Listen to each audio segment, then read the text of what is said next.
Ketika Jiang Lan bergegas ke Villa Hijau, Lu Yun sedang menonton TV di ruang tamu, sementara Ye Xiangrong menunggu dengan hati-hati di sampingnya. Melihat adegan ini, ekspresi Ye Qingcheng menjadi seaneh mungkin. Apa yang terjadi pada ayahku? Meskipun kamu tahu bahwa Xiao Lu Yun adalah orang yang hebat, tidak perlu menyajikan teh dan air dengan cara yang begitu rendah hati, bukan? Anda adalah penanggung jawab keluarga Ye. Melihat Jiang Lan memasuki pintu, Ye Qingcheng terkejut. Dia tahu bahwa dengan karakter kuat Jiang Lan, dia pasti akan marah jika melihat ayahnya seperti ini. Namun, sesuai harapan Ye Qingcheng, ketika ibunya Jiang Lan memasuki pintu, alih-alih memarahi Ye Xiangrong, dia malah berinisiatif menuangkan secangkir teh, menyerahkannya kepada Lu Yun, dan berkata sambil tersenyum, "Lu Yun, anakku yang baik mertua, aku dulu yang terbaik. Ini salahku, aku menyalahkanmu karena buta, jangan pedulikan." Ye Qingcheng tiba-tiba membuka mata indahnya. Apa yang terjadi dengan orang tuamu hari ini? Lupa bahwa ayahku berperilaku tidak normal, ibuku sepertinya telah berubah. Dia bahkan lebih keterlaluan daripada ayahku. Dia malah mengatakan, menantuku yang baik. Kapan Xiao Lu Yun menjadi suamiku? Ye Qingcheng tidak percaya. Dia berjalan di belakang Lu Yun dan hendak meraih telinganya dan bertanya, apakah kamu memberi orang tuaku sup ekstasi? Tanpa diduga, begitu dia mengulurkan tangannya, dia tiba-tiba mendengar dua teriakan marah di saat yang bersamaan. Ye Xiangrong, jangan kasar pada Dr. Lu. Jiang Lan, jangan kasar pada menantuku yang baik. Seluruh kepala Ye Qingcheng bingung, dan matanya yang curiga terus menatap mereka bertiga, benar-benar keluar dari situasi tersebut. Apakah ketiga orang ini beraksi di sini? Bahkan tidak terlihat seperti dia. Dengan kepribadian ibunya, alangkah baiknya jika dia tidak meremehkan Lu Yun kecil. Ye Qingcheng mengira dia telah melakukan perjalanan ke dunia paralel di mana keluarga-keluarga harmonis. Sungguh sekelompok orang yang aneh. Saat ini Jiang Lan berkata, menantu laki-lakiku yang baik, kamu lihat kita semua adalah satu keluarga. Kamu tidak tega melihat ayah mertuamu seperti itu, kan? Lu Yun menahan senyumnya dan berkata, Bibi Jiang, lihat apa yang kamu katakan. Saudari Qingcheng adalah saudara perempuan baptisku, bukan istriku. Kenapa kamu tiba-tiba menjadi ayah mertua dan ibu mertuaku? Menantu yang baik, apa yang kamu katakan sudah jelas. Kami semua mengetahui masalah antara kamu dan Qingcheng. Cepat atau lambat itu akan terjadi, kata Jiang Lan. Lu Yun berpura-pura frustrasi dan berkata, oh, Bibi Jiang masih sangat baik. Dia bisa melihat sekilas pikiranku, tapi ini bukanlah sesuatu yang bisa aku lakukan sendiri. Jiang Lan segera mengerti maksudnya, menoleh ke Ye Qingcheng dan berkata, Qingcheng, beritahu ibu, apakah kamu menyukai Lu Yun? Ah, Ye Qingcheng bertanya-tanya mengapa orang tuanya tiba-tiba tampak menjadi orang yang berbeda. Ketika dia mendengar Jiang Lan bertanya, dia tertegun sejenak dan menjawab, tentu saja aku menyukai Xiao Lu Yun, karena dia adalah adik laki-lakiku. Apakah ini sesederhana seorang adik laki-laki? Jiang Lan terus bertanya. Kapan? Ye Qingcheng ingin mengatakan, tentu saja, tetapi sebelum dia bisa mengucapkan kata, tentu saja, dia bertemu dengan mata Jiang Lan yang bertanya-tanya, dan hatinya tiba-tiba menjadi bingung. Bagaimana mungkin dia tidak menyukai Lu Yun? Jika kamu tidak menyukai Lu Yun, mengapa kamu merasa masam saat melihat Lu Yun berselingkuh dengan saudara perempuannya yang lain? Saya, Ye Qingcheng, CEO wanita yang biasanya dingin dan mendominasi, seperti seorang gadis kecil yang hatinya terbuka, dia bahkan tidak bisa berbicara dengan jelas, wajahnya yang cantik memerah karena menekannya berbicara. Dia memandang dirinya sendiri dengan nada menggoda. Saya merasa lebih malu. Hasilnya adalah mereka menghampiri Lu Yun dengan marah dan memukulinya dengan sangat keras sehingga Ye Xiangrong dan istrinya tidak dapat menahannya. Bicaralah dengan cepat, katakan padaku dengan cepat, apa yang kamu lakukan pada orang tuaku? Ah! Ye Qingcheng meraih bantal dan meninju Lu Yun. Di satu sisi, dia benar-benar tidak tahu apa yang terjadi pada orang tuanya, dan di sisi lain, dia menggunakan gerakan ini untuk menyembunyikan rasa malunya. Bagaimanapun, dia adalah dewi yang dingin. Biarpun aku akui kalau aku menyukaimu, itu bukan masalah, tapi kamu tidak bisa menatapku dengan ekspresi bercanda seperti itu membuatku sangat malu, tahukah kamu? Jadi, kita harus menetapkan status kekeluargaan ini hari ini. Ye Qingcheng melampiaskannya selama 2 menit penuh sebelum berhenti. Pada akhirnya, dia meremas pinggang Lu Yun dengan keras, lalu kembali ke kamar kerjanya dengan wajah memerah dan menutupi kepalanya dengan selimut. Lu Yun, saya tidak mengatakan apa-apa, jadi mengapa saya dipukuli tanpa alasan? Ye Xiangrong tertawa datar dan berkata, haha, beginilah kehidupan pasangan. Pertarungan adalah cara untuk hidup. Bibi Jiang dan aku sama. Bentak. Jiang Lan menamparkan bagian belakang kepalanya dan berkata dengan marah, Bibi Jiang yang mana? Haha, Ye Xiangrong buru-buru mengubah kata-katanya dengan senyuman canggung, ibu mertuamu dan aku juga sama. Memukul berarti menyakiti dan memarahi berarti saling mencintai. Berkelahi di kepala tempat tidur dan berkelahi di ujung tempat tidur ada sepasang suami istri. Lu Yun untuk pertama kalinya mengetahui bahwa ada sesuatu yang lucu pada pasangan ini. Oke, meskipun beberapa kelakuanmu sebelumnya membuatku merasa sangat tidak bahagia, penampilanmu hari ini cukup bagus dan aku sangat puas. Jiang Lan berkata dengan penuh semangat, benarkah? Saya tahu bahwa Anda, menantu, bukanlah tipe orang yang keras hati. Bagaimana dengan penyakit suami saya? Lu Yun menatapnya dengan aneh, sepertinya kamu sedang terburu-buru. Tidak mungkin, jangan bicara omong kosong. Wanita muda tercantik di Provinsi Jiangnan, pipinya agak merah, dan dia memiliki pesona yang unik. Dia benar-benar wanita dewasa, pesonanya masih ada, dia adalah wanita muda terbaik di antara remaja putri. Lu Yun berkata, saya dapat membantu Paman Ye merawatnya, tetapi tidak sekarang. Saya perlu waktu untuk menyiapkan bahan obat. Paling lama tidak lebih dari 3 bulan untuk mengembalikan Paman Ye ke kondisi vitalitas aslinya. Bagus, Ye Xiangrong menghancurkan cangkir teh dengan cepat, seolah dia tidak sabar menunggu hari itu. Jianglan menghela nafas pelan di dalam hatinya, oh, aku harus menanggungnya selama 3 bulan lagi. Lupakan saja, aku sudah berada di sini selama lebih dari 10 tahun, aku tidak peduli dengan 3 bulan ini. Melihat wanita cantik yang pernah berdiri tegak di depannya, Lu Yun menunjukkan senyuman penuh arti. Jika dia ingin menyembuhkan penyakit Ye Xiangrong, dia hanya perlu memberinya akupuntur beberapa kali, tetapi Lu Yun tidak melakukan itu. Dia ingin Jianglan merasakan kehidupan seperti ini, mengandalkan jarinya. Siapa yang membuatmu meremehkanku? Untuk sementara, Ye Xiangrong dan istrinya sesekali datang ke Villa Hijau untuk menyambut Lu Yun. Hal ini membuat Ye Qingcheng sangat tertekan, dan dia semakin merasa seperti Lu Yun yang memberi mereka sup ekstasi. Tidak hanya Ye Qingcheng, tetapi juga Lin Qingtan dan Liu Yaner mengalami depresi. Mereka telah melihat Jianglan tersenyum dan membantu Lu Yun meremas bahu dan kakinya lebih dari sekali. Bagaimana Xiao Lu Yun meyakinkan wanita sombong dan cantik ini? Jawabannya selalu menjadi rahasia, karena Lu Yun tidak pernah suka bercanda tentang kondisi pasien, dan Ye Xiangrong serta istrinya bahkan lebih kecil kemungkinannya untuk menghancurkan diri sendiri. Perlahan-lahan, para suster tidak lagi terkejut dengan perilaku abnormal Ye Xiangrong dan istrinya. Ye Qingcheng tidak lagi memperhatikan masalah ini, dan membiarkan ketiga orang aneh ini mengurus diri mereka sendiri. Setelah memikirkannya, dia terjun ke grup Qingcheng untuk mempersiapkan pendirian cabang dalam waktu dekat. Tampaknya semuanya berkembang menjadi lebih baik. Namun hanya beberapa hari sebelum cabang didirikan, Ye Qingcheng tiba-tiba mendatangi Lu Yun dengan tergesa-gesa dan memberitahunya bahwa sesuatu mungkin telah terjadi pada Guo Ying. Guo Ying adalah pemimpin tim penting di Departemen Litbang Qingcheng Group. Sejak bergabung dengan perusahaan, dia telah bekerja keras dan tidak pernah mengendurkan pekerjaannya, namun dia tidak masuk kerja hari ini, juga tidak meminta cuti. Ye Qingcheng menelepon teleponnya dan itu menunjukkan bahwa keadaannya tidak aktif. Dia juga pergi ke apartemen tempat dia tinggal dan tidak menemukan apapun. Selain itu, menurut penjaga keamanan komunitas tempat tinggal Guo Ying, dia dengan jelas melihat Guo Ying pergi masyarakat di pagi hari. Komunitas tempat tinggal Guo Ying sangat dekat dengan perusahaan. Hanya membutuhkan waktu kurang dari 10 menit berjalan kaki ke tempat kerja. Ye Qingcheng berkata dengan cemas, saya telah pergi ke Biro Keamanan Umum, dan mereka mengatakan bahwa kasus tersebut tidak akan diajukan sampai 24 jam kemudian. Mereka meminta saya untuk menunggu dengan sabar, tetapi intuisi saya memberitahu saya bahwa kemungkinan besar Yingxi akan melakukannya, dalam masalah. Tiba-tiba dia memikirkan sesuatu, memandang Lu Yun dengan cemas dan bertanya, Xiao Lu Yun, menurutmu apakah itu karena formula topengnya? Lu Yun mengangguk dengan sungguh-sungguh, ada kemungkinan. Formula, wajah terkenal di dunia, terlalu mengagetkan, begitu produknya diluncurkan, akan menyentuh kepentingan banyak orang, terutama perusahaan-perusahaan yang bergerak di industri perawatan kulit, demi melindungi kepentingannya sendiri tidak ada jaminan bahwa mereka tidak akan melakukan sesuatu yang gila. Melihat ekspresi khawatir Ye Qingcheng, Lu Yun berkata dengan nyaman, kakak, kamu tidak perlu terlalu khawatir. Jika pihak lain benar-benar ada di sini untuk formula masker wajah, itu berarti nyawa Guo Ying tidak dalam bahaya untuk saat ini, makhluk. Ini kebenarannya, tapi Ye Qingcheng masih khawatir dan berkata, saya harap tidak terjadi apa-apa pada Yingxi. Jika pihak lain menginginkan formulanya, berikan saja kepada mereka. Tidak ada yang lebih penting daripada nyawa manusia. Lu Yun mengangguk dan meminta saudara perempuan kedua dan ketiga untuk menemani Ye Qingcheng. Dia berjalan keluar villa dan menghubungi nomor khusus Anbu. Mulai sistem Skynet dan bantu saya memeriksa pergerakan terkini seseorang. Lu Yun mengirimkan informasi Guo Ying ke Anbu, dan segera menerima balasan. Wang, melalui sistem Skynet, kami menemukan bahwa sekitar pukul 7.40 pagi ini, Guo Ying dibawa pergi dengan van putih tanpa izin di dekat Jalan Beiyan di distrik Jiangcheng. Lokasi tampilan pengawasan terakhir berada di pinggiran timur Jiangcheng. Dipahami, setelah Lu Yun mendapatkan perkiraan lokasinya, dia segera menaiki 28 bar besarnya dan bergegas ke pinggiran timur secepat mungkin, seperti aliran cahaya yang melesat di udara dengan kecepatan yang sangat cepat.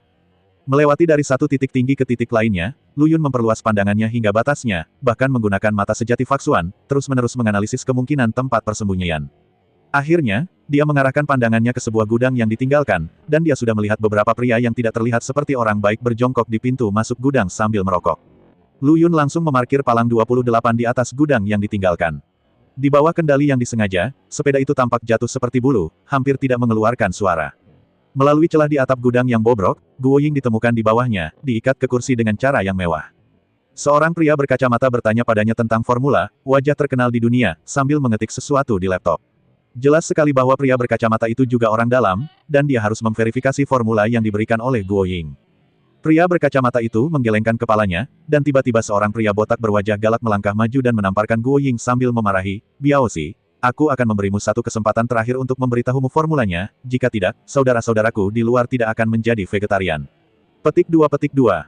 Aduh, Guo Ying meludahkan darah ke wajah botaknya. Rumput, pria botak itu sangat marah, dan mengangkat tangannya untuk menamparnya lagi, namun kemudian tiba-tiba dia mendengar suara keras di atas kepalanya, seperti sambaran petir mengerikan yang tiba-tiba mendarat, langsung membuka lubang besar di bagian atas gudang. Segera setelah itu, pria botak itu ditendang hingga pingsan dan jatuh ke tanah hingga tak sadarkan diri. Siapa kamu? Melihat pemuda ini jatuh dari langit, pria berkacamata itu terkejut. Detik berikutnya dia tiba-tiba membuang laptopnya, mengeluarkan pisau 7 lubang dan bersiap untuk menculik Guo Ying, dan dia baru saja membuat keputusan. Saat dia bergerak, Lu Yun sudah bergegas ke depannya dan meninjunya hingga berkeping-keping. Pisau 7 lubang itu juga jatuh ke tanah. Apa yang terjadi? Beberapa orang yang berjaga di luar gudang berlari masuk saat mendengar suara tersebut. Mereka tertegun sejenak saat melihat pemandangan di depan mereka. Beberapa orang di luar gudang berlari masuk dan melihat. Mereka tercengang saat melihat seorang pemuda aneh berdiri di dalam. Siapa lelaki ini? Bagaimana dia bisa masuk? Beberapa orang merasa sangat aneh. Mereka telah menjaga pintu gudang dan tidak ada seekor lalat pun yang diizinkan masuk. Terlebih lagi, tidak ada pintu masuk dan keluar ke gudang tersebut. Kemunculan tiba-tiba pemuda aneh ini benar-benar mengejutkan mereka. Namun ketika mereka melihat bos mereka, si botak, pingsan di tanah, beberapa orang langsung marah. Mereka membanting puntung rokoknya ke tanah, lalu masing-masing mengangkat pria itu dan bergegas masuk. Jangan khawatir dari mana asal anak ini, itu saja. Beberapa orang bergegas menuju Lu Yun dengan ganas, namun dalam beberapa detik, yang terdengar hanya suara berderak, kemudian mereka terbaring rapi di samping pria botak itu, dengan hidung dan wajah bengkak, bahkan mereka tidak mengenali orang tuanya. Melihat Lu Yun lagi, dia bahkan tidak bernapas lebih cepat. Dia masih begitu tenang, seolah dia baru saja mengusir beberapa lalat. Guo Ying terkejut. Kakak baptis Presiden Ye, apakah dia begitu galak? Dia baru saja khawatir tentang apakah Lu Yun dapat menangani begitu banyak pria besar sendirian, tapi sekarang tampaknya kekhawatirannya sama sekali tidak berdasar. Aku akan melepaskan ikatanmu dulu. Kamu bisa menungguku di luar nanti. Ada beberapa hal yang harus aku selesaikan. Lu Yun melirik ke arah Guo Ying dan berkata, tapi dia memiliki perasaan aneh di hatinya. Dia mengagumi penyihir yang mengikat tali ini. Sekilas, dia tampak seperti penggemar setia film serial Jepang. Jangan tanya bagaimana Lu Yun mengetahuinya, tanyakan saja pada Wang Bining yang mengajarinya di komputer. Di antara sekelompok orang yang menculik Guo Ying, satu-satunya yang tidak pingsan adalah pria berkacamata, namun dia masih memutar matanya setelah dipukul oleh Lu Yun. Lu Yun berlutut dan menamparnya 2 kali dan berkata, apakah kamu sudah bangun? Pria berkacamata itu akhirnya berhenti memutar matanya, menggelengkan kepalanya dan kembali ke dunia nyata. Ketika dia melihat Lu Yun berjongkok di depannya, dia langsung berkata dengan ngeri, kamu, apa yang akan kamu lakukan denganku? Petik 2. Jelaskan semua yang perlu dijelaskan, dimulai dari identitas Anda. Alasan mengapa Lu Yun mempertahankan pria berkacamata itu adalah karena dia menilai pria berkacamata itu seharusnya menjadi salah satu dalang, dan beberapa orang yang pingsan di sekitarnya hanyalah preman bayarannya. Saya adalah Direktur Departemen Litbang Grup Hanmei. Masalah hari ini diperintahkan oleh keluarga Xiong. Ngomong-ngomong, Grup Hanmei adalah industri keluarga Xiong. Pria berkacamata itu berkemauan keras, dan Lu Yun menjelaskan semuanya bahkan sebelum menyentuhnya. Keluarga Xiong. Setelah mendengar jawaban pria berkacamata itu, Lu Yun sedikit mengernyit dan terus bertanya, keluarga Xiong di ibu kota provinsi itu. Kanan, pria berkacamata itu mengangguk. Lu Yun berpikir keras. Jika dia ingat dengan benar, Zhao Lei, temannya dari panti asuhan yang dia temui belum lama ini, sepertinya sedang membicarakan tentang dia menikah dengan keluarga Xiong, bukan? Kebetulan sekali, Lu Yun berpikir sejenak dan tiba-tiba mengeluarkan jarum sepanjang 20 cm dari tubuhnya. Ketika pria berkacamata melihat ini, dia segera memohon belas kasihan karena ketakutan. Saya sudah mengakui semua yang perlu saya jelaskan, tolong jangan bunuh aku. Kamu benar-benar takut mati. Jangan khawatir, aku tidak akan membunuhmu, aku hanya akan mengambil setetes darahmu. Setelah Lu Yun selesai berbicara, dia meraih jari pria berkacamata itu, menusuknya dengan jarum, dan mengeluarkan setetes darah. Hal ini membuat pria berkacamata itu sangat ketakutan sehingga seluruh wajahnya menjadi pucat, seolah-olah dia telah mengoleskan lapisan tebal yayasan. Lu Yun mencibir dan berkata, kamu benar-benar pengecut dan kamu mencoba menjadi penculik. Aku khawatir jika seseorang kentut, kamu akan sangat ketakutan. Pria berkacamata itu tidak berani berbicara, namun apa yang dilihatnya selanjutnya membuat matanya melebar. Lu Yun mencubit jimat hijau kuno di depannya, lalu melelehkan setetes darah yang baru saja dia ambil ke dalamnya, dan kemudian jimat itu menghilang ke telapak tangan Lu Yun. Apakah kamu seorang biksu? Pria berkacamata itu melihat pemandangan di depannya dengan ngeri. Dia tidak pernah bermimpi bahwa dia akan menginjak kepala seorang biksu kali ini. Lu Yun tidak menjawabnya, tapi berkata, ingat, mulai sekarang, ikuti instruksiku. Jika kamu berani bermain trik, selama aku mencubit jariku, kamu akan segera mati di barat, dan bahkan dewa pun tidak bisa menyelamatkanmu. Saat Lu Yun berbicara, dia membuka telapak tangannya, dan jimat yang hilang itu muncul kembali. Saat dia perlahan-lahan menutup jari-jarinya, pria berkacamata itu tiba-tiba mengalami sakit kepala yang hebat, sama sekali tidak. Berani bermain trik, saya akan mendengarkan apapun yang dikatakan Master. Lu Yun mengangguk dan tidak terus menyiksa pria berkacamata itu. Sebaliknya, dia mengambil laptop pria itu dan mengetikkan rumus di dokumen. Jangan biarkan keluarga Xiong tahu apa yang terjadi hari ini. Jika mereka bertanya apakah kamu mendapatkan formulanya, berikan mereka formula yang aku tinggalkan di komputermu. Apakah kamu mengerti? Saya mengerti, kata pria berkacamata itu dengan tergesa-gesa. Lu Yun mengangguk, berbalik dan meninggalkan gudang. Formula yang ditulisnya untuk pria berkacamata ini sangat istimewa. Jika dijadikan masker, dalam waktu sekitar seminggu setelah dipakai, efeknya akan mirip dengan wajah terkenal di dunia, hanya efeknya saja yang akan hilang, tapi masalah-masalah sebelumnya juga akan menjadi lebih serius. Misalnya dalam memutihkan, jika warna kulit asli seseorang 4 titik, 1 minggu setelah menggunakan formula ini, warna kulit bisa mencapai 6 titik, namun setelah 1 minggu kemungkinan besar akan turun menjadi 3 titik. Karena keluarga Xiong berani menculik, itu menunjukkan bahwa mereka sedang terburu-buru. Mereka pasti akan membuat formula curian tersebut menjadi masker wajah jadi sebelum diluncurkan ke pasaran, pertanyaan tentang produk. Pada saat itu, peluncuran produk King Cheng Group akan menjadi kompensasi terbesar bagi para korban tersebut. Di luar gudang, ketika Guo Ying melihat Lu Yun keluar, dia tidak bisa menahan diri untuk tidak bertanya dengan rasa ingin tahu, Tuan Lu, bagaimana Anda menghadapinya? Aku memberi mereka resepnya. Apa? Guo Ying bingung. Apa yang terjadi? Bukankah dia sudah aman? Mengapa Lu Yun memberikan formula kepada para penjahat itu? Kakak baptis Presiden Ye benar-benar tidak bisa ditebak. Setelah Guo Ying keluar dari bahaya, dia segera menelepon Ye Qingcheng dan memberitahunya bahwa Lu Yun telah menyelamatkannya. Ye Qingcheng berkata dengan prihatin, Yingzi, baiklah. Rumusnya tidak masalah. Aku akan memberimu cuti setengah bulan. Kamu bisa menyesuaikan suasana hatimu. Jangan memikirkan urusan perusahaan untuk saat ini. Guo Ying berkata, Tuan Ye, saya baik-baik saja. Wajah terkenal dunia akan segera dipasarkan. Jika saya harus. Ini perintah. Sebelum Guo Ying selesai berbicara, Ye Qingcheng memotongnya. Setelah Lu Yun kembali, Ye Qingcheng bertanya kepadanya, Lu Yun kecil, apakah orang-orang itu menculik Yingzi karena formula masker wajah? Dan dalam mereka, sudahkah kamu bertanya siapa dia? Baru saja, dia khawatir akan membuat Guo Ying kesal, jadi Ye Qingcheng tidak menanyakan apapun padanya tentang penculikan itu, tetapi hanya memintanya untuk beristirahat dengan baik. Sekarang dia melihat Lu Yun, Ye Qingcheng tidak bisa lagi menahan rasa penasarannya. Dia ingin tahu siapa yang begitu gila. Lu Yun berkata, akan ada jawaban untuk masalah ini segera. Saudari Qingcheng, penampilan kita yang terkenal di dunia dapat ditunda untuk sementara waktu. Kenapa? Ye Qingcheng bertanya dengan ragu. Karena pasti akan ada orang yang ingin melakukan sesuatu yang besar.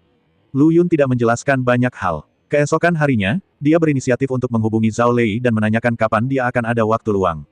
Setelah mengobrol sebentar, keduanya menyepakati waktu dan tempat untuk bertemu. Di hari yang sama, Zhao Lei melihat Lu Yun mengendarai sepeda di luar melalui jendela kaca hotel, dan merasa sangat rumit. Hari itu dia berkata ingin mengundang Lu Yun makan malam. Sebenarnya, itu hanya sopan santun antar teman lama. Rasanya seperti bertemu teman yang tidak dekat tetapi tidak terlalu dekat satu sama lain di jalan dan akan menyapa mereka makan bersama ketika mereka punya waktu. Ini hanya perkataan yang sopan. Jika hubungan antara dua orang sudah sangat kuat, maka tidak perlu menunggu hari lain. Namun yang mengejutkan Zhao Lei adalah Lu Yun benar-benar menanggapi kata-kata sopan itu dengan serius dan bahkan berinisiatif untuk menghubunginya. Ini hanya menunjukkan bahwa Lu Yun benar-benar sengsara dan menghitung setiap makan dengan jelas. Lu Yun masuk ke restoran dan melihat Zhao Lei melambai padanya, jadi dia berjalan mendekat dan berkata, Saudara Zhao, aku mengajakmu kencan kali ini karena aku sebenarnya ingin menanyakan sesuatu padamu. Biarkan aku mentraktirmu makanan ini. Makan dulu, dan bayar terakhir. Zhao Lei menggelengkan kepalanya, berpikir bahwa Lu Yun adalah orang sungguhan, dia hanya ingin makan sebanyak yang dia mau, tidak perlu berpura-pura sopan di sini, saya tidak akan membayarmu untuk makanan ini. Melihatnya seperti ini, Lu Yun tidak menjelaskan banyak hal, tetapi bertanya, Saudara Zhao, grup Hanmei adalah industri di bawah keluarga Xiong Anda, bukan? Begitu Zhao Lei mendengar ini, dia tahu niat Lu Yun bertemu dengannya hari ini. Ternyata saya ingin mencari pekerjaan sendiri. Zhao Lei mengangguk dan berkata, ini adalah industri yang dimiliki oleh keluarga Xiong. Orang yang saat ini bertanggung jawab atas grup Hanmei adalah saudara laki-laki istri saya, paman saya, Xiong Rihui. Xiong Rihui. Lu Yun diam-diam mengingat nama itu. Melihat keheningannya, Zhao Lei mengira dia malu untuk berbicara, jadi dia berkata, sebenarnya, saudara Lu, kamu tidak perlu terlalu malu. Setiap orang mengalami saat-saat yang buruk. Saya dapat melihat situasi Anda. Saya akan bertanya kepada orang yang lebih tua lain kali. Paman, mari kita lihat apakah aku bisa mencarikan posisi untukmu. Meski berstatus rendah di keluarga Xiong, tidak sulit mencari pekerjaan, namun yang pasti pekerjaan tersebut tidak akan terlalu bagus, hanya bisa dikatakan sebagai makhluk hidup. Melihat Lu Yun, dia terpaksa mengendarai sepeda untuk mencari nafkah, jadi dia tidak boleh memiliki persyaratan pekerjaan yang terlalu tinggi. Lu Yun sedikit malu dan berkata, Saudara Zhao, sebenarnya saya di sini bukan untuk meminta Anda mencari pekerjaan. Zhao Lei menyelanya dan berkata, oke, sudah kubilang jangan malu. Bagaimanapun, kita tumbuh di panti asuhan. Melihatmu berperilaku seperti ini membuatku merasa sangat tidak nyaman, jadi tidak perlu menjelaskannya lagi.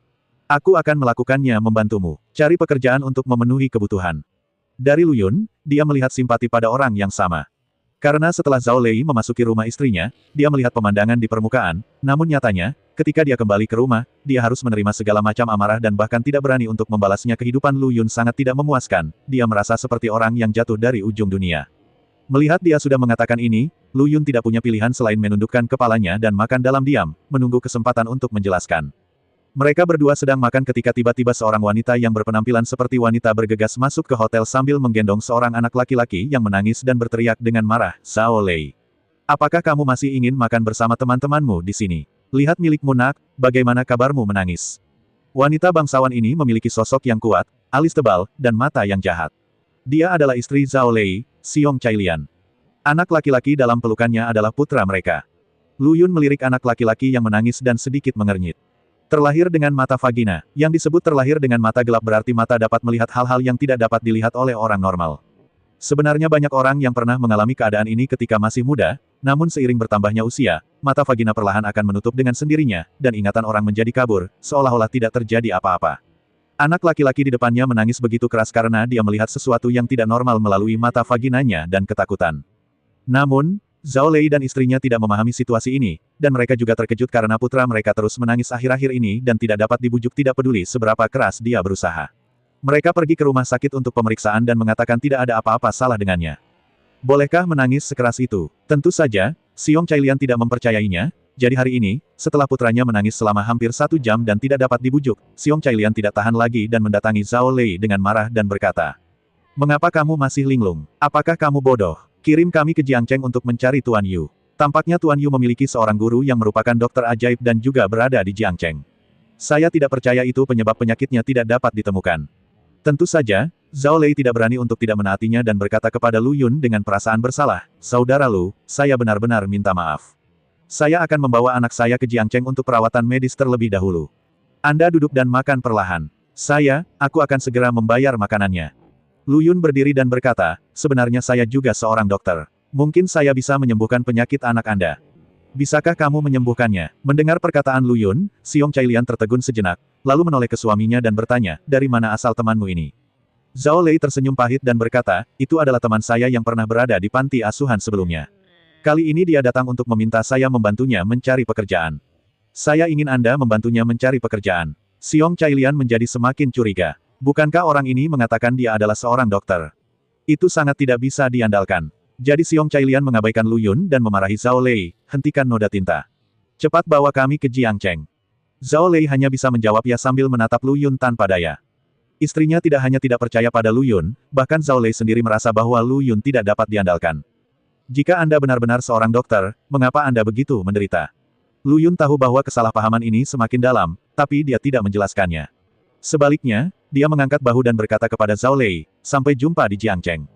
Setelah mengatakan itu, dia menaiki sepeda besarnya berukuran 28 inci dan pergi.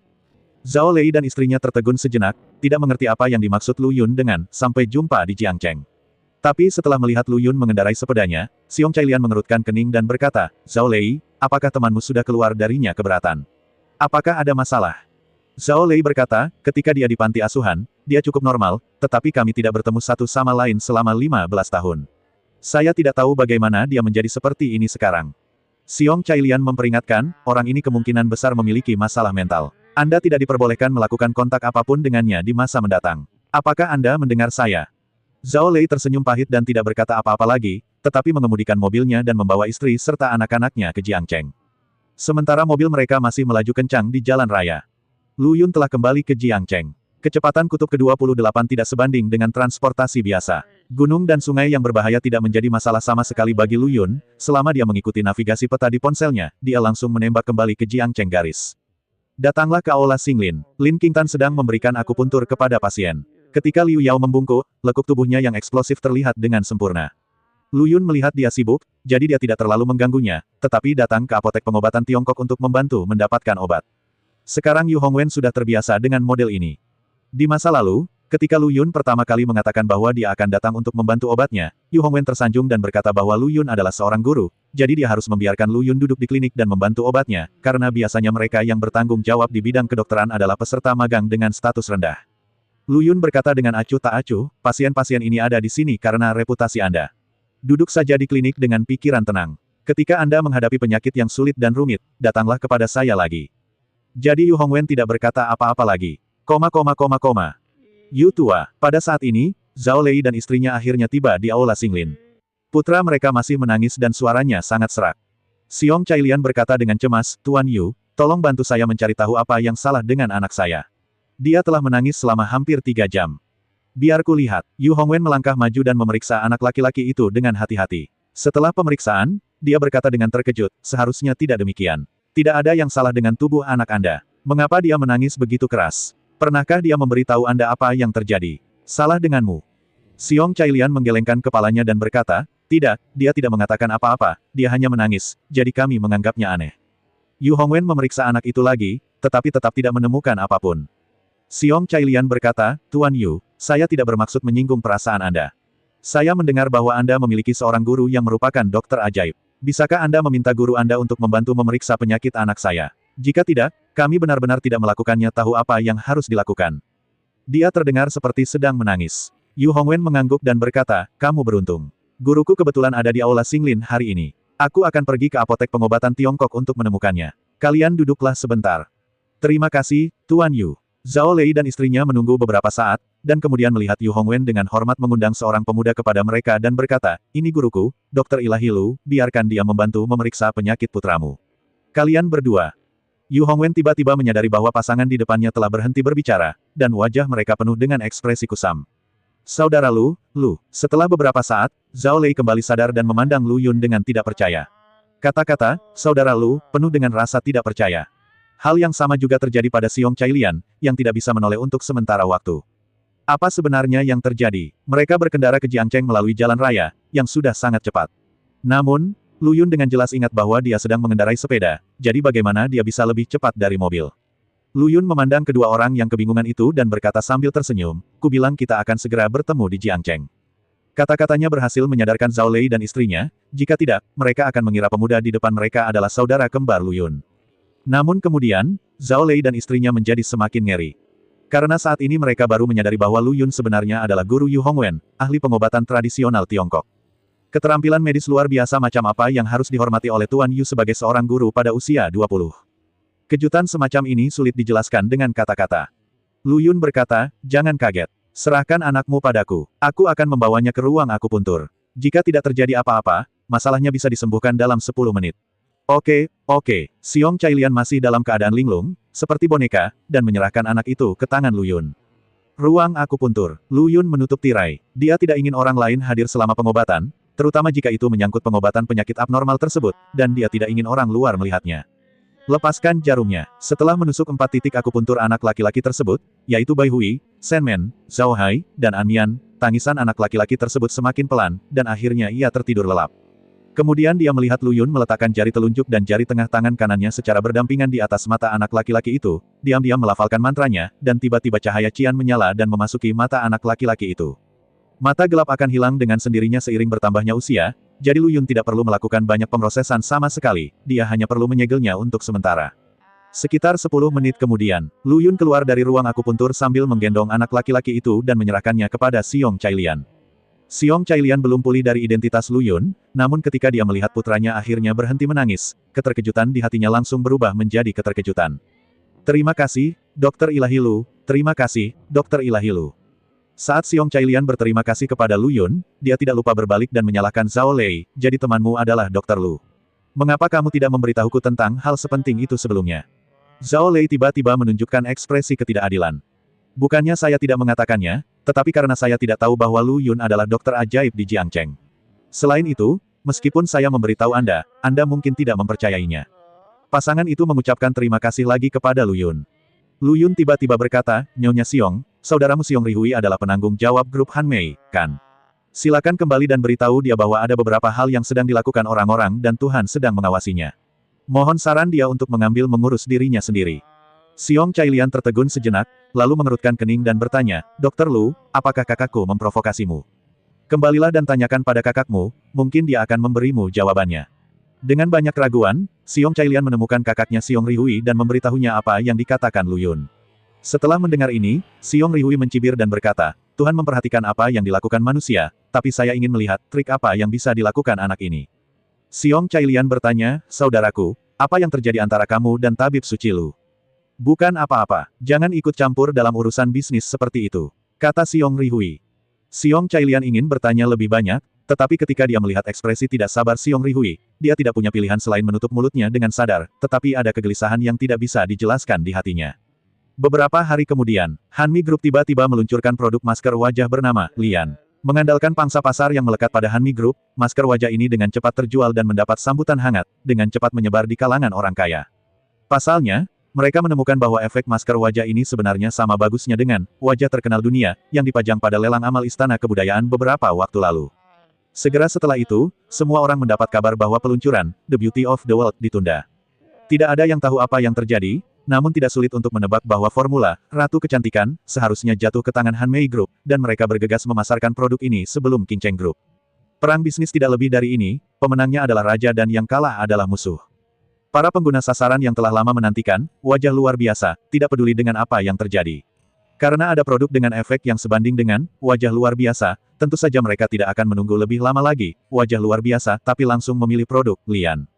Segera, produk baru grup Hanmei terjual habis, dan volume pesanan masih terus meningkat dengan kecepatan yang luar biasa. Dalam perang bisnis ini, tampaknya grup Korea Amerika telah meraih kemenangan besar. Setelah Ye Xiangrong dan istrinya mengetahui kejadian ini, mereka juga mengutuk Xiong Rihui sebagai orang yang tercela dan bertanya kepada Lu Yun apakah mereka ingin menggunakan kekuatan keluarga Ye untuk memberikan tekanan pada grup Hanmei. Lu Yun tampaknya tidak cemas sama sekali. Dia tersenyum dan menggelengkan kepalanya dan berkata, tidak, saya percaya bahwa kebaikan dan kejahatan pada akhirnya akan mendapat balasannya. Xiong Rihui pasti akan membayar harga atas perilakunya hari ini. Jiang Lan berkata, menantu yang baik, saya tahu bahwa Anda memiliki keterampilan medis yang hebat dan kaligrafi serta lukisan tingkat tinggi, tetapi Anda harus tahu bahwa apa yang disebut kebaikan dan kejahatan akan dihargai hanyalah diri sendiri, kenyamanan orang yang tidak kompeten. Kenyataannya adalah orang baik akan selalu diejek. Seseorang bisa menjadi jahat selama 100 tahun. Jika Anda berkompromi dengan Xiong Rihui kali ini, saya khawatir dia akan menjadi lebih agresif di masa depan. Begitu dia selesai mengatakan ini, Ye Qingcheng kembali dengan marah, melemparkan surat undangan ke depan Lu Yun, dan berkata, Xiong Rihui, kamu hanya menggangguku. Ada apa dengan Sister Qingcheng, kenapa kamu begitu marah? Lu Yun mengambil surat undangan itu dengan bingung dan melihatnya. Itu sebenarnya adalah surat undangan dari resepsi pribadi Xiong Rihui, yang secara khusus mengundang Ye Qingcheng untuk hadir. Grup Hanmei berhasil meraih kemenangan besar. Resepsi yang dibawakan oleh Xiong Rihui bisa dikatakan sebagai resepsi perayaan, namun ia sengaja mengundang para pesaingnya untuk hadir. Dan, jika Xiong Rihui memenangkan perang bisnis ini dengan cara normal, Ye Qingcheng tidak akan berkata apa-apa, tetapi pihak lain jelas mengandalkan cara yang tercela dan kotor untuk mencuri hasil kerja orang lain, namun dia tetap memamerkan kekuatannya tanpa malu-malu. Ye Qingcheng menjadi marah hanya dengan memikirkannya. Dadaku akan meledak. Lu Yun berkata sambil tersenyum, bukankah itu hanya surat undangan? Lihat betapa marahnya kamu. Karena Xiong Rihui suka pamer, biarkan dia pamer. Beraninya kamu tertawa. Ye Qingcheng memelototi Lu Yun dan berkata, mengapa kamu begitu tidak berperasaan? Kamulah yang membuat formula masker wajah ini. Tidak peduli. Sekarang Ye Qingcheng memikirkannya, dia seharusnya tidak mendengarkan Lu Yun dan menunda peluncuran keindahan dunia. Lu Yun berkata, sebenarnya, saya punya banyak formula ini, jadi saya tidak merasa terlalu risih jika ada yang bocor. Tapi aku merasa tidak nyaman. Ye Qingcheng menutupi dadanya dan berkata, saat aku memikirkan ekspresi arogan dari orang-orang yang tercela dan tidak tahu malu itu, aku merasa tidak nyaman. Jangan khawatir, Sister Qingcheng. Mereka tidak akan sombong lama-lama. Bukankah ini hanya resepsi pribadi? Aku akan menemanimu ke sana, kata Lu Yun menghibur. Ye Qingcheng mendengus dan berkata, aku tidak pergi. Tapi aku ingin pergi. Petik 2, Adegan resepsi. Sepasang pria dan wanita muda ditempatkan di area prasmanan, mulut mereka hampir tidak bisa berhenti, membuat orang merasa bahwa mereka belum makan lengkap selama beberapa hari. Apalagi sang pemuda yang melahap makanannya seolah tak repot-repot pergi ke ruang makan, hanya mengambil piring buffet dan memakannya ke dalam mulutnya. Dan dibandingkan dengan yang lain, keduanya berpakaian sangat santai, tanpa rasa keagungan. Kedua orang itu secara alami adalah Lu Yun dan Ye Qingcheng. Keduanya pernah berdebat sebelumnya tentang apakah mereka harus datang ke resepsi atau tidak. Pada akhirnya, Lu Yun menang dan menyembunyikan surat undangan agar Ye Qingcheng tidak merobeknya. Ye Qingcheng tidak memahami perilaku Lu Yun. Xiong Rihui jelas mempunyai niat buruk pada resepsi pribadi ini. Pergi ke sana seperti mempermalukan dirinya sendiri. Mengapa Xiao Lu Yun bersikeras untuk pergi? Tidak mungkin, karena Lu Yun kecil akan pergi, tentu saja Ye Qingcheng tidak bisa melihat saudaranya dipermalukan, jadi dia mengikutinya. Setelah tiba di resepsi, Lu Yun langsung pergi ke area prasmanan dan memulai tanpa mengucapkan sepatah kata pun. Ye Qingcheng tercengang dan segera menyuruhnya untuk memperhatikan citranya. Lu Yun menjawab, gambaran seperti apa yang kamu butuhkan di depan sekelompok pencuri. Ketika Ye Qingcheng mendengar ini, dia bergabung dengan tim Lu Yun. Sepertinya dia melampiaskan semua depresinya pada makanan. Namun, dia adalah seorang gadis, dan gerakannya lebih anggun daripada Lu Yun, dan dia tidak makan lebih banyak dari beberapa suap. Angkat saja perutku. Lihat Lu Yun lagi, tapi ini seperti reinkarnasi hantu kelaparan, sangat menakutkan. Seorang manajer departemen dari grup Han Mei akhirnya tidak tahan lagi. Dia berjalan mendekat dengan wajah tegas dan berkata, kalian berdua, tolong tunjukkan surat undangan kalian. Pesta koktail pribadi ini dihadiri oleh seluruh eksekutif senior perusahaan. Kedua orang ini jelas bukan manajemen perusahaan. Manajer departemen curiga kedua orang ini menyelinap masuk untuk makan dan minum. Xiong Rihui lah yang mengundang kita ke sini. Lu Yun menjawab sambil memasukkan sesuatu ke dalam mulutnya, tapi dia tidak berniat mengeluarkan surat undangan itu. Manajer departemen mengerutkan kening dan berkata, jika kalian berdua diundang oleh Tuan Xiong, pasti ada surat undangannya, jadi tolong tunjukkan. Kamu sangat menyebalkan, kenapa kamu tidak membiarkan orang makan enak? Lu Yun berkata dengan tidak sabar. Mendengar hal tersebut, wajah manajer departemen tiba-tiba menjadi gelap dan dia berkata, jika Anda tidak menunjukkan surat undangannya, akan sangat sulit bagi saya. Semakin Lu Yun mencoba menghindar, semakin yakin dia bahwa kedua orang ini telah menyelinap masuk. Apakah itu sulit untuk dilakukan? Kalau begitu jangan lakukan itu. Lu Yun tiba-tiba menjadi tidak masuk akal dan menendang meja prasmanan. Hal ini mengejutkan Ye Qingcheng, tetapi dia segera menyadari bahwa Lu Yun sengaja membuat masalah. Benar saja, ekspresi manajer departemen berubah menjadi sangat jelek, dan dia segera memanggil beberapa penjaga keamanan untuk datang dan bersiap untuk menjatuhkan Lu Yun. Pergerakan di sini langsung menarik perhatian semua orang. Xiong Rihui juga menyingkirkan kerumunan, berjalan mendekat dan berkata, apa yang terjadi? Manajer departemen berkata dengan hormat, kedua orang ini bertingkah aneh. Saya meminta mereka menunjukkan surat undangan kepada saya, tetapi orang ini membalikkan meja makan. Bentak. Begitu manajer departemen selesai berbicara, surat undangan yang penuh noda minyak tiba-tiba terbang dari kejauhan dan menempel di wajahnya. Lu Yun memandang Xiong Rihui dengan tidak senang dan berkata, apa ini jika ini bukan undangan? Mengapa? Kami bahkan tidak diperbolehkan makan, jadi mengapa Tuan Xiong mengundang kami? Apakah bawahan Anda ini ada di sini? Untuk menjagamu, Tuan Xiong biasanya seperti ini. Beginilah caramu mengajarimu memperlakukan tamu terhormat. Manajer departemen melepaskan undangan tempel dari wajahnya, dengan sedikit kemarahan di matanya. Kamu punya undangan, kenapa kamu tidak datang lebih awal? Bentak. Sebelum manajer departemen selesai berbicara, Xiong Rihui menamparkan wajahnya dan berkata, diam, kamu buta. Mengapa kamu tidak segera meminta maaf kepada dua tamu terhormat itu? Manajer departemen menahan amarahnya, tetapi dia tidak berani membantah perkataan Xiong Rihui, jadi dia hanya bisa mengertakkan gigi dan berkata, maaf, saya salah paham terhadap kalian berdua. Xiong Rihui melambaikan tangannya dan berkata, semuanya hilang. Segera, semua orang yang menyaksikan kegembiraan itu berpura-pura pergi seolah-olah tidak terjadi apa-apa, dan manajer departemen juga pergi dengan ekspresi tertekan di wajahnya.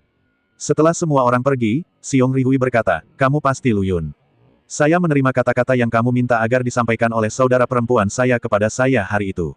Tuhan memperhatikan apa yang kamu lakukan, tetapi saya tidak pernah percaya pada takdir. Saya hanya percaya pada diri saya sendiri. Xiong Rihui telah menyelidiki Lu Yun, anak yatim piatu dari rumah sejahtera sinar matahari. Adik Ye Qingcheng, seorang dokter ajaib dari Jiangcheng muncul entah dari mana. Lainnya, Xiong Rihui tidak memeriksanya, dan tidak perlu memeriksanya. Tentu saja, bahkan jika dia ingin memeriksanya, dia hanya dapat menemukan beberapa informasi dangkal, yang semuanya merupakan identitas yang tidak ingin disembunyikan oleh Lu Yun. Xiong Rihui, kamu tidak tahu malu. Lu Yun tidak berkata apa-apa, tapi Ye Qingcheng memarahi Xiong Rihui terlebih dahulu, matanya penuh es. Mengapa Presiden Ye mengatakan ini? Xiong Rihui tidak marah sama sekali. Sebaliknya, dia menatap Ye Qingcheng dengan senyuman di wajahnya. Dia tidak bisa menahan kekaguman di dalam hatinya. Dia benar-benar wanita cantik yang telah menaklukkan negara, tidak berdandan dengan cara apapun hari ini, dia tetap memukau. Jika wanita seperti itu bisa membawanya ke tempat tidur dan melepas mantelnya, itu akan menjadi puncak kehidupan yang sesungguhnya. Mata Xiong Rihui membuat Ye Qingcheng sangat tidak senang. Dia mengangkat alisnya dan berkata, apa maksudku? Kamu tahu di dalam hati bahwa kamu menggunakan cara kotor untuk mencuri formula. Bagaimana kamu melakukannya tanpa malu-malu? Presiden Ye telah berbuat salah padaku dengan kata-katanya. Xiong Rihui berkata tanpa malu-malu, saya takut Anda, seorang gadis, akan terlalu banyak bekerja dan kelelahan, jadi saya mengambil inisiatif untuk berbagi tekanan dengan Anda. Anda harus memuji saya atas perhatian saya daripada memarahi saya karena tidak tahu malu.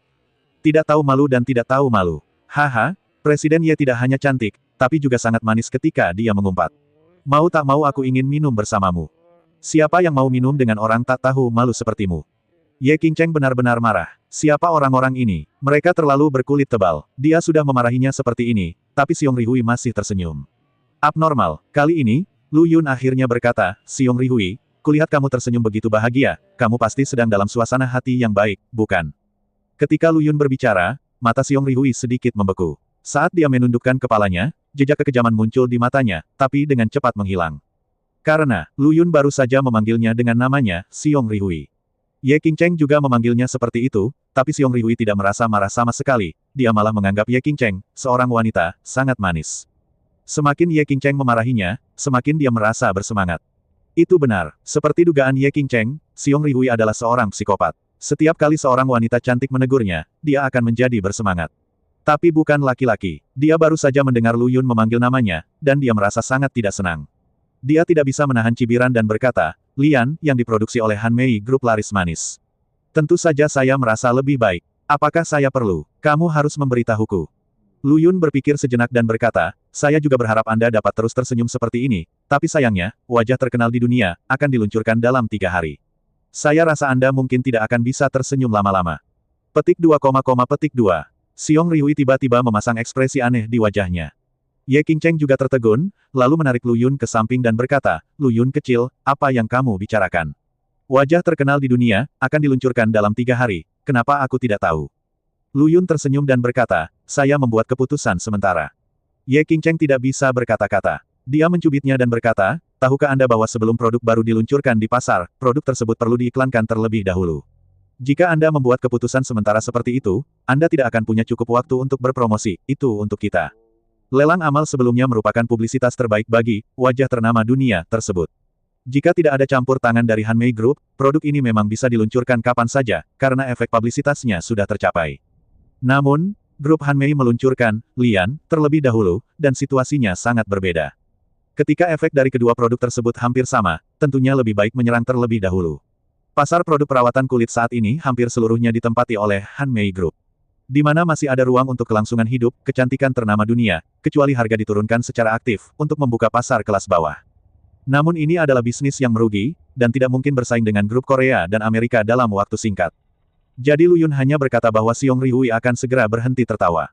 Bagi orang-orang di industri ini, itu hanyalah lelucon besar. Ye Qingcheng mengusap keningnya dan berkata, Xiao Lu Yun, kamu terlalu memikirkan hal-hal di dunia bisnis. Ye Qingcheng berkata begitu banyak, tetapi Lu Yun sepertinya tidak mendengarkan sama sekali, dan berkata, Saudari Qingcheng, saya percaya pada produk kami. Ini bukan masalah percaya diri atau kurang percaya diri. Ye Qingcheng ingin mengatakan sesuatu yang lain, tetapi Lu Yun sudah berjalan ke arah Xiong Rihui dan berkata, mengapa kita tidak bertaruh? Setelah Ratu Kecantikan diluncurkan, saya rasa saya dapat menghancurkan, Lian, perusahaan Anda. Petik 1. Beranikah kamu, berani bertaruh? Xiong Rihui semakin merasa bahwa anak di depannya itu gila dan mencibir, tapi tetap berkata, apa taruhannya? Jika kalah, adakan konferensi pers untuk memberitahu publik bagaimana Anda mendapatkan formula masker wajah, dan minta maaf kepada Aller Group. Oh, Xiong Rihui tersenyum bercanda dan berkata, tetapi bagaimana jika kamu kalah? Maumu, maaf, aku tidak tertarik padamu. Bagaimana kalau begini, jika kamu kalah, mintalah adikmu untuk datang dan bermalam bersamaku. Xiong Rihui tidak bisa menahan diri untuk tidak melirik Ye Qingcheng lagi, hampir meneteskan air liur. Mata Lu Yun sedikit membeku dan berkata, tidak mungkin aku menggunakan adikku sebagai taruhan. Maka tidak perlu bertaruh. Kamu ketakutan. Apa? Saya bilang Anda tidak berani bertaruh karena kami takut produk kami akan berdampak besar pada grup Hanmei Anda setelah diluncurkan. Lu Yun tampak provokatif. Xiong Rihui tertegun sejenak, dan tidak bisa menahan diri untuk tidak mencibir. Saya tidak tahu di mana kesalahan Anda, tetapi karena Anda mempermalukan diri sendiri, saya akan bertaruh dengan Anda. Jika Anda kalah, dia berlari mengelilingi gedung perusahaan Hanmi Group tanpa mengenakan pakaian apapun dan menyiarkan seluruh prosesnya secara langsung di ponselnya. Tidak masalah. Setelah meninggalkan resepsi pribadi Xiong Rihui, wajah cantik Ye Qingcheng menjadi dingin dan dia berjalan cepat. Lu Yun mengikuti di belakangnya dan berkata sambil tersenyum masam, "Saudari Qingcheng, mengapa kamu pergi begitu cepat? Apakah kamu marah padaku?" Ye Qingcheng mengabaikannya. Lu Yun terus tersenyum pahit dan berkata, "Kakak, kamu harus percaya padaku. Aku benar-benar tidak main-main. Aku tidak akan melakukan apapun yang aku tidak yakin." Ye Qingcheng masih mengabaikannya. Lu Yun berkata, "Saudari, gaun yang kamu kenakan hari ini sangat indah. Sangat cocok dengan temperamenmu, dan celananya juga menonjolkan kaki ramping dan lurusmu dengan sempurna." Petik 2, petik 2. Ye Qingcheng akhirnya tidak tahan lagi, berbalik dan berjalan kembali, mengulurkan tangan untuk meraih Lu Yun, dan berkata dengan marah, "Mengapa kamu ingin membuat taruhan yang membosankan dengan Xiong Rihui? Apa kamu tidak tahu kalau ini adalah sebuah permainan yang harus kalah?" Lu Yun segera melindungi telinganya dan berkata, "Kakak, kenapa kamu tidak begitu percaya padaku? Kalau begitu katakan padaku, seberapa besar peluangmu untuk menang?" "Yah, karena kamu menanyakan hal ini, izinkan aku mengatakan yang sebenarnya." Lu Yun tiba-tiba merendahkan suaranya, mencondongkan tubuh ke telinga Ye Qingcheng dan berkata, "Sebenarnya, formula yang didapat Xiong Rihui itu palsu." "Palsu?" Mata indah Ye Qingcheng tiba-tiba melebar, tapi kemudian dia berkata dengan bingung, "Jika formulanya palsu, lalu mengapa Lian begitu populer, hampir menduduki pasar masker wajah di ibu kota provinsi? Terlebih lagi, saya jelas melihatnya masker ini berfungsi sangat baik." Petik 2. Ini semua hanyalah ilusi. Hanya dalam beberapa hari, kekurangan Lian akan terungkap sepenuhnya. Lu Yun berkata sambil tersenyum. Benar-benar, Ye Qingcheng menatapnya curiga dengan sepasang mata yang indah. Lu Yun berjanji, "Tentu saja, saudariku yang baik, kapan aku pernah menipumu? Jangan khawatir." Ye Qingcheng ragu. 3 hari kemudian, keindahan dunia diluncurkan, dan seperti yang diharapkan, tidak menimbulkan heboh apapun. Grup Hanmei, kantor ketua, Xiong Rihui sedang dalam suasana hati yang baik dan memanggil sekretaris wanita untuk memeriksa pekerjaan sehari-hari. 10 menit kemudian, sekretaris wanita itu pergi, tetapi tidak lama setelah dia pergi, direktur pemasaran tiba-tiba mengetuk pintu dan masuk, meletakkan setumpuk materi di meja Xiong Rihui yang berantakan. "Tuan Xiong, sepertinya ada yang salah dengan produk baru kami. Ini semua adalah materi pengaduan." Xiong Rihui mengerutkan kening dan berkata, "Begitu banyak." Direktur pemasaran ragu-ragu untuk berbicara, tetapi akhirnya melaporkan kebenarannya, "Sebenarnya, ini hanya sebagian kecil dari materi pengaduan." "Bagaimana situasinya?" Wajah Xiong Rihui menjadi gelap, dia menepuk meja dan berkata, "Panggil Chen Bin segera." Chen Bin adalah direktur Departemen R&D Grup Hanmei, pria berkacamata yang dipukuli Lu Yun di gudang yang ditinggalkan. Formula, Lian, diserahkan olehnya. Segera, Xiong Rihui mendapat berita itu dan Chen Bin melarikan diri. Dia sangat marah sehingga dia berteriak, "Si idiot Chen Bin berani berkolusi dengan Tuan Yin dari Grup Qingcheng. Saya segera mengirim orang untuk menemukan si idiot dan mematahkan kakinya. Bagaimana mungkin dia masih tidak mengerti apa yang sedang terjadi?" Saya akhirnya mengerti kenapa Lu Yun berani bertaruh dengannya di koktail party beberapa hari yang lalu. Ternyata semuanya sudah direncanakan oleh Lu Yun. Rumput, Xiong Rihui sangat marah hingga dia hampir menghancurkan kantornya. Namun betapapun marahnya dia, ada masalah dengan kualitas produk, dan reputasi grup Hanmei anjlok tajam. Bahkan banyak korban yang berkumpul di bawah gedung kantor grup Hanmei setiap hari, ingin meminta penjelasan kepada Xiong Rihui. Xiong Rihui telah menyelinap masuk dan keluar perusahaan akhir-akhir ini. Pada saat yang sama, beberapa wanita kaya di kalangan sosialita tiba-tiba mengetahui bahwa wajah terkenal di dunia telah diluncurkan di beberapa titik. 1000 sampel masker wajah ini telah diberikan, dan hingga saat ini tidak ada masalah kualitas. Jadi mereka tidak perlu khawatir produk ini akan seperti Lian, yang akan menimbulkan masalah setelah seminggu. Dan beberapa korban, Lian, membeli Ratu Kecantikan, dengan mentalitas mencobanya. Ajaibnya, mereka menemukan bahwa masalah buruk yang dibawa Lian kepada mereka sebenarnya diselesaikan dengan sempurna oleh Tuhan masker wajah tingkat menyelesaikannya. Begitu berita ini keluar, penjualan wajah cantik langsung meledak. Xiong Rihui sangat marah sehingga dia mengirim orang untuk menangkap Chen Bin, tetapi tidak ada satupun rambut yang tertangkap. Chen Bin telah meninggalkan provinsi Jiangnan bersama keluarganya. Saat ini, ponsel pribadi Xiong Rihui tiba-tiba berdering. "Ambil dan dengarkan." Suara-suara yang datang dari dalam membuatnya semakin geram. "Tuan Xiong, apakah Anda masih ingat taruhan yang kita buat sebelumnya? Sekarang setelah Anda kalah, bisakah Anda memenuhi taruhan tersebut dan mengadakan konferensi pers untuk meminta maaf?" Telepon itu dari Lu Yun. Xiong Rihui memarahi, "Anak muda bermarga Lu, kamu punya nyali. Saya, Xiong Rihui, telah mengingat hutang ini. Cepat atau lambat, saya akan membayarmu 2 kali lipat jumlahnya. Tunggu saja. Lu Yun berkata, apakah Anda membayar atau tidak, itu masalah masa depan. Saya bertanya sekarang, kapan Anda akan mengadakan konferensi pers? Lawan ibumu. Xiong Rihui mengutuk dan menutup telepon. Lu Yun menghela nafas pelan dan berkata, aku memberimu kesempatan tapi kamu tidak menggunakannya. Jelas sekali, Xiong Rihui tidak bermaksud untuk memenuhi taruhannya, seperti yang diharapkan Lu Yun. Namun, jika Xiong Rihui melewatkan kesempatan ini, tidak akan mudah untuk berbicara dengannya di masa depan. Cahaya dingin muncul di mata Lu Yun. Tiba-tiba, pertama, Ye Qingcheng berlari dari belakang sofa dan memeluk leher Lu Yun, dan tidak bisa menahan untuk tidak mencium pipinya. Lu Yun kecil, kamu luar biasa. Pertarungan ini sangat indah. Ye Qingcheng sama bahagianya dengan seorang gadis kecil. Dia awalnya mengira ini adalah pertarungan yang kalah, tapi dia tidak tahu bahwa Lu Yun benar-benar memberinya kejutan besar. Setelah gelombang operasi grup Hanmei ini, para korban, wajah cantik, sekarang menggunakan King Shirenyan untuk memperbaiki gejala buruk di wajah mereka. Ini setara dengan grup Hanmei yang membuka pasar, tetapi hasilnya adalah Qingcheng Group membuat gaun pengantin dan mengubah produk perawatan kulit menjadi kebutuhan. Tentu saja Ye Qingcheng senang. Lu Yun merasa hangat di hatinya, tapi dia tetap berkata dengan wajah datar, kakak, kamu bahagia selama kamu bahagia, tapi lain kali kamu mencium wajahku, bisakah kamu memberitahuku dulu bahwa aku juga memiliki harga diri? Apa maksudmu dengan martabat? Ye Qingcheng karena kebiasaannya meraih telinga Lu Yun dan berkata sambil mencibir, tolong jawab aku dengan serius sekarang, bolehkah aku mencium wajahmu? Oke, telinga Lu Yun sakit dan dia menjawab dengan tergesa-gesa. Lalu dia pergi ke sofa dan mengambil posisi membiarkan orang lain dibantai. Ayolah, aku tidak menginginkan martabat lagi. Malam itu gelap seperti tinta. Di luar villa pribadi yang mewah, sesosok tubuh memanjat tembok seperti hantu, dan akhirnya melompat dari balkon di lantai 2. Lu Yun menghela nafas, saya pikir Tuan Yuntian yang agung akan benar-benar melakukan hal licik seperti itu suatu hari nanti. Jika ini menyebar, saya khawatir orang-orang akan tertawa sampai mati. Meskipun tidak ada seorang pun di villa, Lu Yun pergi ke kamar tidur dan berhasil menemukan brankas. Buka, hapus isinya. Keesokan harinya, Xiong Rihui tiba-tiba dibawa pergi oleh departemen terkait untuk diselidiki. Dikatakan bahwa seseorang telah menemukan catatan rekening hitamnya, yang mencatat secara rinci semua transaksi uangnya dalam beberapa tahun terakhir, yang juga melibatkan beberapa personel senior di organisasi tersebut. Xiong Rihui terkejut dan secara kasar menebak apa yang terjadi. Seharusnya aku tidak bermalam di rumah sekretaris wanita tadi malam. Hai keluarga, Ye Xiangrong dan istrinya sedang makan siang ketika mereka tiba-tiba mendengar bel pintu berbunyi. Ketika mereka membuka pintu, mereka melihat bahwa itu adalah Ouyang Minghao. Jiang Lan menyapa dengan hangat dan berkata, ternyata Minghao ada di sini. Cepat masuk, kita kebetulan sedang makan malam, iya.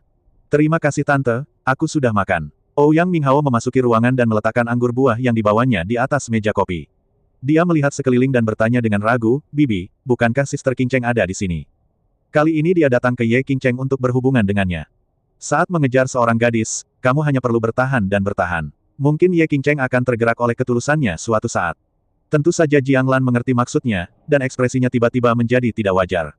Ye Xiangrong tersenyum canggung dan menjelaskan, haha, Qingcheng telah kembali ke Jiangcheng untuk tinggal, tapi dia masih akan sering datang ke sini untuk mengunjungi kita. Dia tidak mengatakan itu, faktanya, pasangan itu lebih sering pergi ke Jiangcheng daripada Ye Qingcheng datang ke sini. Ouyang Minghao mengerutkan kening dan berkata, masih bersama anak laki-laki bernama Lu itu.